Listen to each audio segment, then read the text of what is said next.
Hello friends, तो bank Nifty का 15 minute के चार्ट में एनालिसिस करते हैं कि मार्केट के अंदर क्या पॉसिबिलिटीज बनी हुई है। जैसे कि आज मार्केट अगर फ्लैट ओपनिंग होता है, या फिर फ्लैट ओपनिंग के बाद में एक डाउन मूव अप दिखाता है, फिर यहाँ से थोड़ा सा बाउंस बैक देने की कोशिश करता है, फिर से एक सेलर एक्टिव होकर इसको फिर से एक डाउन मोमेंटम दिखाता है, जो कि हमारे एक गैप पेंडिंग पड़ा था, इस गैप को फिल करके मार्केट यहाँ से कुछ टाइम सस्टेन होता है, और यहाँ पे सस्टेन होकर जैसे ही 43,411 के लेवल को अपसाइड की ओर ब्रेक करता है, और इसको ब्रेक करने के बाद में यहाँ पे अप मूव देखने को मिलता है, जो कि हमें 43,640 तक लेके जाता है, और फिर यहाँ पे कुछ टाइम सस्टेन होकर यहाँ पे कुछ टाइम बिताकर फिर यहाँ से वापस एक शॉर्ट कवरिंग मूव दिखाता है लास्ट टाइम में, जो कि 43,640 की से 43,812 तक का टारगेट दिखाता है। जैसे यहाँ पे एक अच्छा मोमेंटम देखने को मिल चुका है। अब जैसे कि कल बैंक निफ्टी की एक्सपायरी है, तो अब यहाँ पे कुछ टाइम सस्टेन होता है, जैसे कि फ्लैट ओपनिंग के बाद में यहाँ पे कुछ टाइम सस्टेन होता है, और सस्टेन होकर अगर अपसाइड की ओर 43,812 के लेवल को अपसाइड की ओर ब्रेक करेगा, तो हमें फर्स्ट टारगेट हमारा 43,977 का देखने को मिलेगा, और सेकंड टारगेट हमारा 44,055 का देखने को मिलेगा। क्योंकि ये छोटे छोटे टारगेट इसलिए देखने को मिलेंगे, साइकोलॉजिकल लेवल के पास में जाकर क्लोजिंग दे चुका है, और यहाँ पे एक बड़ा मोमेंटम भी दिखा चुका है। जब इतना बड़ा मोमेंटम हो जाता है, उसके बाद में कि जैसे अगर ये फ्लैट ओपनिंग होती है और ये मोमेंटम मिल जाता है, तो यहाँ पे प्रॉफिट बुकिंग आने की पॉसिबिलिटीज बन जाती है। क्योंकि कल एक्सपायरी है, तो एक्सपायरी के अंदर जो कॉल के प्रीमियम बढ़ जाएंगे, तो कॉल अट्रैक्टिव हो जाएंगे, तो कॉल को शॉर्ट करना शुरू कर देंगे वहां, यहाँ से साइकोलॉजिकल लेवल के पास से ऐसे डाउनफॉल भी देखने को मिल सकता है। वापस जो आज की क्लोजिंग है, इसका फर्स्ट टारगेट रखेंगे, और सेकंड टारगेट हमारा 43,640 का रखेंगे, क्योंकि यहाँ तक भी मार्केट आने की पॉसिबिलिटीज है। फिर यहाँ पे एक सपोर्ट क्रिएट हो सकता है, जो एक कंटिन्यूस एक रेजिस्टेंस की तरह काम कर रहा था, जिसको 3 बार रेस्पेक्ट किया था मार्केट, उसको 3 बार तो एक बार सपोर्ट लेने की कोशिश करेगा, तो फिर यहाँ से एक हम कॉल वापस अपसाइड की ओर मोमेंटम देख रिज्यूम होते हुए दिखाई दे सकता है। तो ये एक हमारे लिए कल के लिए एक रेंज बन चुकी है, इस रेंज के अंदर ही मार्केट कंटिन्यूस ट्रेड करने वाला है। तो जैसे अगर यहाँ बड़ा गैप डाउन ओपन हो जाता है, जैसे कि 43,640 के नीचे, और यहाँ पे कुछ टाइम सस्टेन होकर वापस इसको डाउन साइड की ओर ही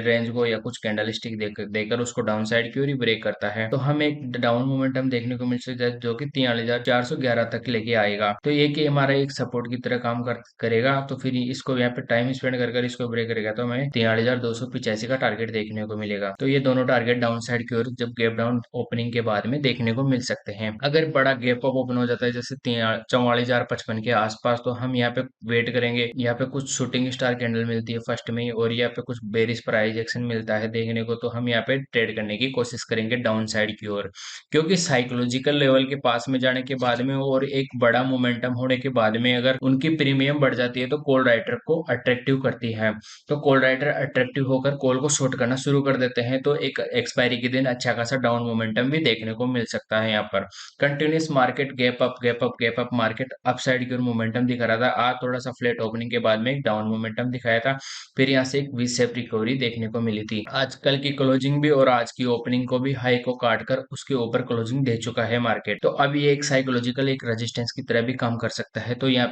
पे हम डाउन साइड की ओर पोजीशन बनाने की कोशिश करेंगे, अगर हमें कुछ कंडीशन देखने को मिलती है, और अगर यहाँ पे कुछ टाइम कैप अप होने के बाद में अगर यहाँ पे 12 बजे तक सस्टेन होने लग जाता है, तो सस्टेन होने के बाद में तो हमें एक शॉर्ट कवरिंग देखने को मिलेगी, फिर से हमें अपसाइड की ओर मोमेंटम रिज्यूम होता हुआ दिखाई देगा, जो कि हमें फर्स्ट टारगेट हमारा 44,222 का देखने को मिलेगा, और सेकंड टारगेट हमारा 44,400 के आसपास का देखने को मिलेगा। तो ये दोनों टारगेट अपसाइड की ओर देखने को मिल सकते हैं। तो चलते हैं निफ्टी का एनालिसिस कर लेते हैं, मार्क निफ्टी के अंदर क्या पॉसिबिलिटीज बनी हुई है। तो निफ्टी का 15 मिनट का चार्ट लगा लेते हैं, निफ्टी का 15 मिनट के चार्ट में एनालिसिस करते हैं। जैसे कि आज निफ्टी की फ्लैट ओपनिंग के बाद में एक डाउन मोमेंटम दिखाता है, और फिर डाउन मोमेंट के बाद में एक वापस रिकवर होने की कोशिश करता है, जो क्योंकि ये की सपोर्ट जोन था कंटिन्यू से 19,355 से लेकर 19,333 तक एक सपोर्ट जोन है, तो ये एक सपोर्ट की तरह क्रिएट हो रहा था। तो यहाँ से एक बाउंस बैक देने की कोशिश किया, लेकिन फिर सेलर ने एक्टिव होकर यहाँ पे कल की क्लोजिंग से पहले नीचे बायर एक्टिव नहीं होते, तो यहाँ पे बायर एक्टिव नहीं हुए, तो यहाँ पे वापस इसको 329-30 के आसपास आया है, यहाँ से वापस एक मोमेंटम दिखाया। बैंक निफ्टी और फिन निफ्टी चला था, फिन निफ्टी की एक्सपायरी, तो फिन निफ्टी के अंदर शॉर्ट कवरिंग मोमेंटम देखने को मिला, पहले डाउन साइड का मोमेंटम देखने को मिला, फिर अप मोमेंटम देखने को मिला,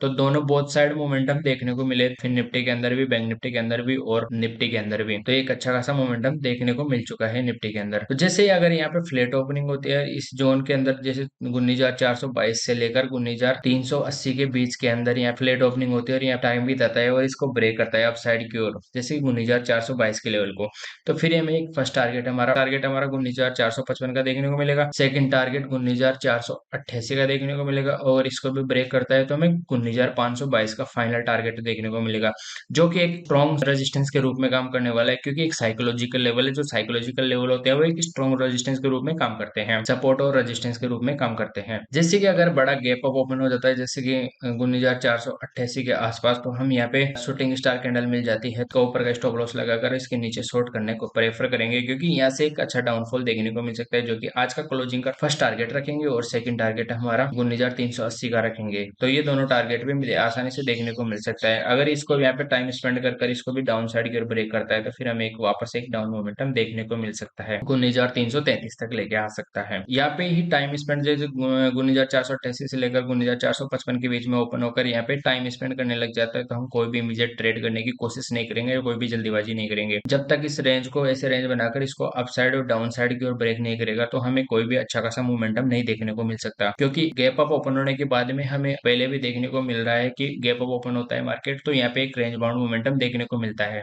तो जैसे कि कल बैंक निफ्टी पे फोकस करेंगे, क्योंकि बैंक निफ्टी जिधर का मुंह दिखाएगा वो उधर का बैंक निफ्टी और फिर निफ्टी भी दिखाने की कोशिश करेगा,